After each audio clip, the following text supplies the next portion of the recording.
नमस्ते, जय हिंद। विस्तार से देख रहे हैं आप।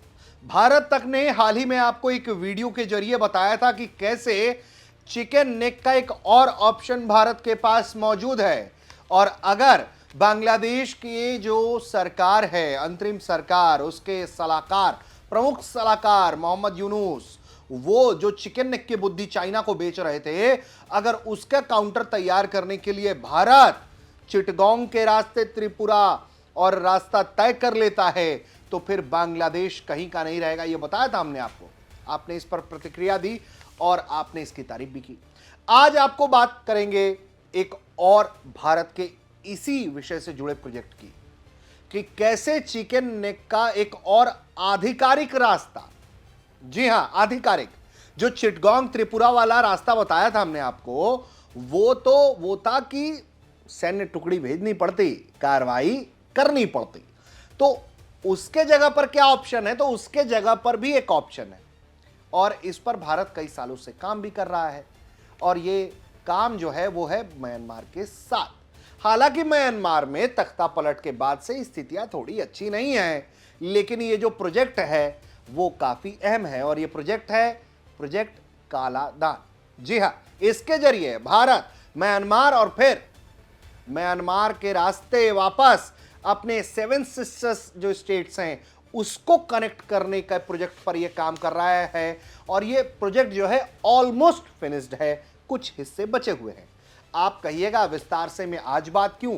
क्योंकि बिस्मटेक में हिस्सा लेने पहुंचे भारत के प्रधानमंत्री नरेंद्र मोदी की मुलाकात म्यांमार के जो सरकार के प्रमुख जनरल हैं उनसे मुलाकात हुई है और विस्तार से बात हुई है। प्रधानमंत्री ने जो जानकारी दी है दोस्तों, उसमें उन्होंने कहा है कि कनेक्टिविटी पर बात हुई है। कनेक्टिविटी को हमने थोड़ा जब विस्तार किया तो हमें यह समझ में आया कि जरूर ये बात जो है वो प्रोजेक्ट कालादान की हुई होगी, क्योंकि भारत और म्यांमार दोनों की चिंताएं हैं। तो इस वीडियो में बात प्रोजेक्ट कालादान की करेंगे कि कैसे इस प्रोजेक्ट के जरिए भारत चिकन नेक का एक और ऑप्शन खड़ा कर सकता है, चाइना की चालाकियों पर कैसे भारत कैंची चला सकता है और कैसे अपने स्ट्रेटेजिक पॉइंट को मजबूती दे सकता है, कैसे एक चिकन नेक का दूसरा रास्ता तैयार कर सकता है। तो सबसे पहले आपको बताते हैं कि प्रोजेक्ट कालादान क्या है और फिर आगे बात बढ़ाएंगे। दरअसल प्रोजेक्ट कालादान क्या है? तो चिकन नेक को सुरक्षित करने के लिए भारत के लिए कालादान प्रोजेक्ट काफी अहम है। कालादान एक multi modal transit transport project है। ये एक ऐसा प्रोजेक्ट है जो परिवहन मार्ग है, वो कलकत्ता को म्यांमार के सितवे बंदरगाह और मिजोरम से समुद्री नदी और जमीन से जोड़ेगा। सितवे बंदरगाह से ये कालादान नदी के जरिए आगे बढ़कर सड़क मार्ग से होते हुए मिजोरम को जमीन के जरिए भारत से जोड़ेगा। इस परियोजना के पूरा होने के बाद भारत के पूर्वोत्तर राज्यों को देश के बाकी हिस्सों से जोड़ने के लिए एक और वैकल्पिक मार्ग मिल जाएगा। यह प्रोजेक्ट साल 2008 में शुरू हुआ था, इसकी मंजूरी दी गई थी। भारत की तरफ से इसका काम पूरा हो चुका है, म्यांमार में कुछ काम बाकी है। तो यह तो रही इस प्रोजेक्ट की बात। आपको आगे हम बताएंगे कि क्या लागत है और क्या परेशानियां हैं, वो सब हम बताएंगे। लेकिन ये जो प्रोजेक्ट है वो क्यों जरूरी था, क्यों चिकन नेक इतना अहम है, चिकन नेक क्या है, ये भी आपको पहले हम एक बार बता देते हैं। तो चिकन नेक क्या है? इसे हम सिलीगुड़ी कॉरिडोर के नाम से जानते हैं। भारत के पश्चिम बंगाल राज्य में स्थित एक संकरा से यह भूभाग है। यह लगभग 20 से 22 किलोमीटर चौड़ा, 60 किलोमीटर लंबा क्षेत्र है। यह वही रास्ता है जो भारत की मुख्य भूमि को इसके पूर्वोत्तर राज्यों यानी कि हम सेवन सिस्टर्स जिसे कहते हैं उससे जोड़ता है। इसे चिकन नेक क्यों कहते हैं? तो दरअसल ये चिकन नेक इसलिए कहते हैं क्योंकि यह मुर्गी के गर्दन की तरह पतला है। 22 किलोमीटर चौड़ा यह रास्ता मैनलैंड इंडिया को पूर्वोत्तर भारत से जोड़ देता है और यह भौगोलिक और सामरिक दृष्टि से काफी संवेदनशील है, क्योंकि यह कॉरिडोर अगर आप देखते हैं मैप के जरिए तो दरअसल नेपाल, बांग्लादेश, भूटान और चीन जैसे पड़ोसी देशों से यह घिरा हुआ है। इसके कारण यह बहुत, इसका महत्व बढ़ जाता है।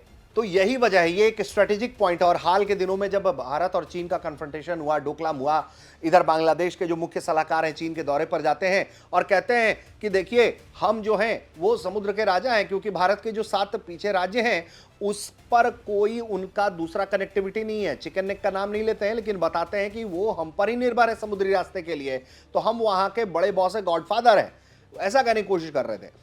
तो ऐसे में यह समझना होगा कि तमाम भारत के जो वो देश जो दुश्मनी का नजरिया भी रखते हैं, चालबाजी का नजरिया रखते हैं, वैसे देशों से बचने के लिए भारत को इस तरह के ऑप्शंस बहुत जरूरी थे और वक्त पर फैसला हुआ और यही वजह है कि इस प्रोजेक्ट पर काम हो रहा है। इस प्रोजेक्ट पर काम हो रहा है और आगे अब क्या है इसको लेकर जानकारी, कालादान प्रोजेक्ट को लेकर ये भी जानिए।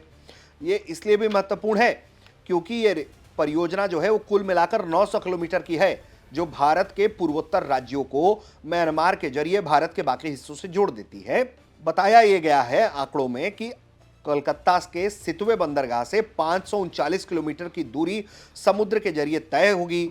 उसके बाद सितवे से म्यांमार के पलेतावा तक 158 किलोमीटर की दूरी कालादान नदी के जरिए तय होगी और उसके बाद 129 किलोमीटर लंबी सड़क के जरिए भारत के मिजोरम के जोरनापुई तक ये पहुंच जाएगी। जोरनापुई से भारत तक 88 किलोमीटर लंबी सड़क लांगतलाई में खत्म हो जाएगी। इस परियोजना की क्या खास बातें हैं, क्यों इंपॉर्टेंट है?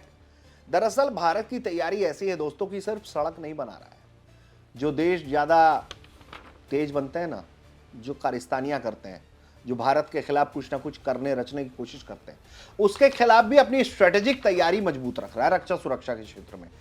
ये ऐसी सड़कें तैयार हो रही हैं जहां बड़ी आसानी से टैंक्स एक तरफ से दूसरी तरफ पहुंच जाएंगे और जो दवाई है वो इन टैंकों के जरिए भारत कर देगा, क्योंकि ये दवाई तो भारत ने वक्त वक्त पर टैंकों के जरिए किया है, ये आपको मालूम है। ये जो पुल बनाए जा रहे हैं वो क्लास 70 के पुल हैं। इस मार्ग पर तकरीबन 33 छोटे बड़े पुल हैं, जिसमें से 8 भारत और 25 म्यांमार में हैं। ये सभी पुल इस तरह से तैयार किए गए हैं कि भारतीय सेना के टैंक, बख्तरबंद वाहन और दूसरे भारी उपकरणों का भार ये सहन कर सकते हैं। क्लास 70 का मतलब होता है 70 टन वजनी कोई भी सैन्य उपकरण आसानी से इसमें आ जा सकता है।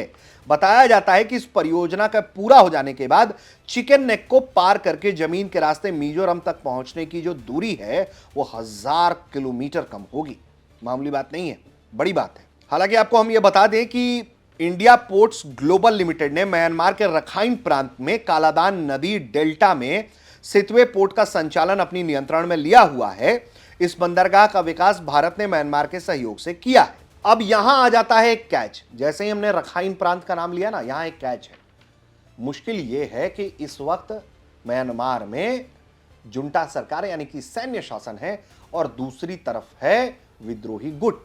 विद्रोही गुट में जो एक मजबूत आर्मी का धड़ा है, जो मतलब जो मजबूत विद्रोहियों का धड़ा है सेना के खिलाफ, वो है अराकान आर्मी का। बहुत मजबूत गुट है और उसका इस इलाके में रखाइन प्रांत में बड़ा प्रभुत्व माना जाता है। यहां सेना जो है म्यांमार की बहुत ज्यादा उसके कंट्रोल में नहीं है स्थिति। ये पूरा इलाका जो है वो रखाइन प्रांत का ज्यादातर जो हिस्सा है वो पूरी तरीके से विद्रोहियों के अराकान आर्मी के कंट्रोल में है और यहीं फंस जाता है पेच। इसीलिए ये प्रोजेक्ट जो है वो पूरा नहीं हो पा रहा है। ऑलमोस्ट काम पूरा हो गया, थोड़ा बहुत बचा हुआ है और म्यांमार के अगर हालात जल्द सुधर जाएंगे तो काम आसान हो जाएगा। इसको लेकर देखिए बातचीत हुई ही होगी, हालांकि साफ तौर पर नहीं कहा गया लेकिन कहा गया है कोट एंड कोट कनेक्टिविटी, इस पर बात की है भारत के प्रधानमंत्री ने म्यांमार के जनरल से। तो बात अब इसके पैसे की कर लेते हैं, लागत की कर लेते हैं कि साल 2008 में जब इस प्रोजेक्ट को मंजूरी मिली तो उस वक्त इसका लागत था 535.91 करोड़ रुपए। 2015 तक लागत बढ़कर 2,904 करोड़ रुपए हो गई। इसका पूरा खर्चा भारत उठा रहा है। प्रोजेक्ट में देरी भी हो रही है, कई बार डेडलाइन बढ़ गया है। साल 2021 तक काम पूरा होना था लेकिन अभी तक हो नहीं पाया है और कॉस्ट बढ़ता जा रहा है। अब आप कहिएगा कि भैया जब इतना कुछ कर लिया है तो क्यों नहीं कर पा रहे हैं? तो जो अराकान आर्मी वाला खेल बताया था हमने आपको, दरअसल उसमें एक पेच है।